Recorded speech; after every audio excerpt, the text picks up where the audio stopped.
মানুষ হয়ে জন্ম নিলে মরিতে হবেই, এটা পৃথিবীর সব থেকে বড় কথা। আসুন জেনে নেওয়া যাক মানুষ মৃত্যুর পরে তার সঙ্গে কি কি হয়। আজকের এই ভিডিওতে আমরা তা জানবো। মানুষ মারা গেলে কবর দেওয়া হয়।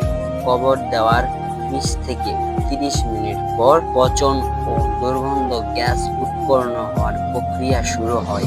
একদিন পরে মানব দেহে এমন কিছু পোকার জন্ম হয় তা বায়ুপথ দিয়ে বেরিয়ে আসে। মৃত্যুর 1 সপ্তাহ থেকে 10 দিনের মধ্যে সক্রিয় পচন শুরু হয়, যেখানে পেশি নরম ও টিস্যু তরল হতে শুরু করে। পরবর্তী পর্যায়ে দাঁত এবং নখ ধসে পড়ে এবং শরীরে সম্পূর্ণ তরল হয়ে যায়। 10 থেকে 15 বছর পরে কবরস্থানের দেহ প্রায় কঙ্কালে পরিণত হয়, যেখানে কিছু দাঁত এবং চুল পোশাকের অবশিষ্ট পড়ে থাকে।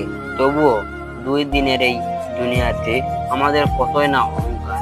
আমার এই ছোট্ট ভিডিওটি যদি আপনার ভালো লেগে থাকে তাহলে ভিডিওটি লাইক করে এবং চ্যানেলটি সাবস্ক্রাইব করে দেবেন। দেখুন ভাই, আপনাদের একটি লাইক এবং একটি সাবস্ক্রাইব আমাকে ভিডিও বানানোর আশা এবং আকাঙ্ক্ষাটা বেরিয়ে দেয়।